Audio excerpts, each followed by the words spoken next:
Hi, and welcome to the 2020-2021 school year. This is a first for me doing my back-to-school speech via iMovie. I have a feeling it'll be a first of many things this year. We're all pretty much in the same boat. I was recently asked a question by a community member about kind of describing how things have gone this summer, and I informed that individual that I said I feel like a first-year superintendent right now, once again, only because there's just so many unknowns, so many things that we don't know what's right around the corner. And so I say that as I do this very first iMovie presentation for the purpose of answering frequently asked questions by staff.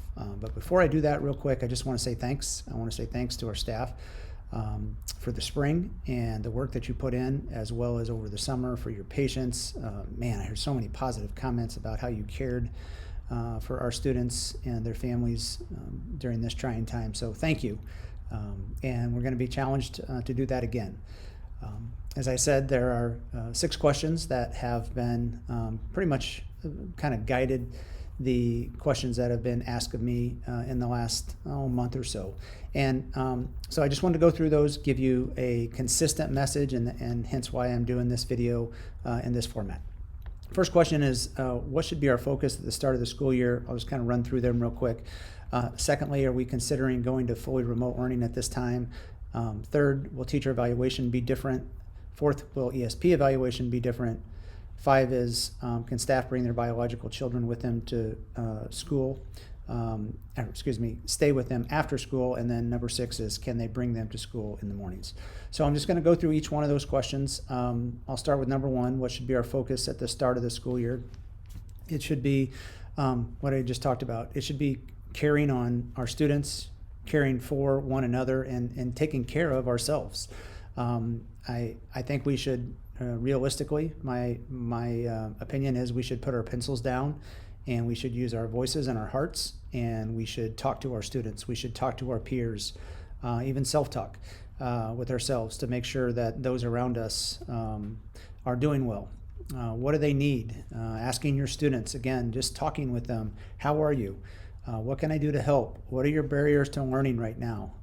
What's going on? And I've been asking this question a lot this summer. What's going on in your head, and what's going on in your heart? What are you thinking about? What are you feeling? And so just those questions to find out how our students are doing, asking teachers, staff members around us how they're doing, and just be cognizant of that, and be cognizant of how you're doing as well. I truly believe our students are going to need us, our staff are going to need us and one another more than they ever have before. And so it's a challenging time, and we just need to accept that challenge and step up and just be caring on one another. The second question says, Tad, are we even considering at this time going fully remote? So I can tell you I have a little bit of a canned response to this. I am not a public health expert. I don't claim to be. I've really never wanted to be. But I've been thrust into that responsibility, and to be honest, I'm uncomfortable with it. And so with that said, since I am not an expert at public health, I am relying heavily on those who are. So all the way from CDC to Illinois Department of Public Health, our local public authorities, which would be our Whiteside County Health Department and the executive director there, Cheryl Lee. And then I also talk quite often with the CEO of CGH, Dr. Paul Steinke.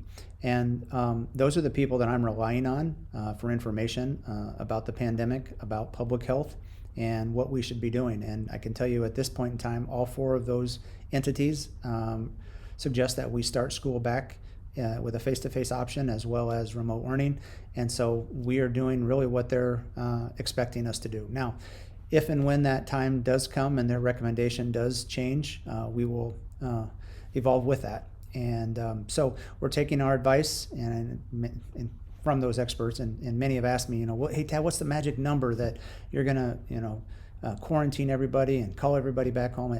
I have a feeling that will be done by others, not myself, and that will be those public health officials that will be telling us that, hey, you have to close your schools, maybe even be the governor again if we were to go back to phase 3. So that's the second question. And the third one is, will teacher evaluation be different this year? Yes, it will be. Please let me note that before I respond, we are in the process of working with the co-SEA presidents, we being administration, to put together a final copy of a memorandum of understanding that will guide us through this difficult time. We are very close to having that done, but not finalized yet. We've discussed verbally, and so they're aware that I'm having this conversation, evaluation. And this is what we have proposed at this time, and that would be, let me talk tenured staff first. And so tenured staff have a choice. First of all, if you have in your last evaluation as a tenured staff member, what we call OSER, overall summative evaluation rating, if that was an excellent or a proficient, you have choices. If you, in your last OSER as a tenured staff, had a unsatisfactory or a needs improvement, you will be evaluated in the 2021 school year. But if, again, you're proficient or excellent in your last OSER, you can default back to that exact rating. And so you would not have to be evaluated, and you can just, again, have that same evaluation as 2 years ago. That is your decision. For those who do want, and you can be evaluated this year if you so choose, it'll be one formal and one informal. And I do want to mention student growth real quick. The state has not waived anything on student growth at this time. And so you could use, if you collected data from last year, you could use that. Or you could also collect data this fall semester. That is your choice. So with that, just kind of looking at my notes, making sure that I hit everything on that. I believe I did. Again, you have to have an excellent or proficient, and then you get a choice. You can default or be evaluated. The only other point is at any point in time, the principal wanted to evaluate a tenured staff for whatever reason, he or she would have that option. But outside of that, let's move to tenured staff, or excuse me, non-tenured staff. And non-tenured staff do not have a choice. They will all be evaluated this year. There is a change in that, though, in process. We'll do one formal and one informal evaluation on all non-tenured staff. And they, too, must still collect data. They can use last year's year-long growth data, or they can use data from this fall. If you're a first-year teacher, you will be collecting data this fall for your student growth. So we'll try to finalize that process as soon as we can and get you that in writing as well. Question 4, ESP evaluations, they too will be different. We also, just like with the SEA, have been working with the co-presidents to try to finalize the MOU. It does have evaluation language included as well. So here's our proposed process for ESP evaluation at this time, and that is that currently the administration has proposed that we would waive all ESP evaluations for the 2021 school year. The only exception would be if a principal or if an employee chose to be evaluated this upcoming school year. So there would be a change to ESPs, but again, that has not been finalized in our MOU at this point. Question 5, can staff have biological children with them after school? Unfortunately, the answer to that at this time is no. Please allow me to explain. We need some time up, and that time is up until Labor Day, Monday, September 7th.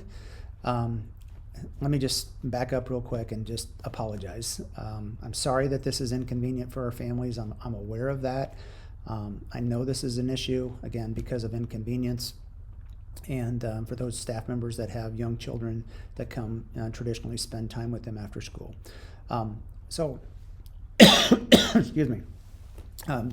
The joy of being an allergy sufferer in this time, I've made note of that.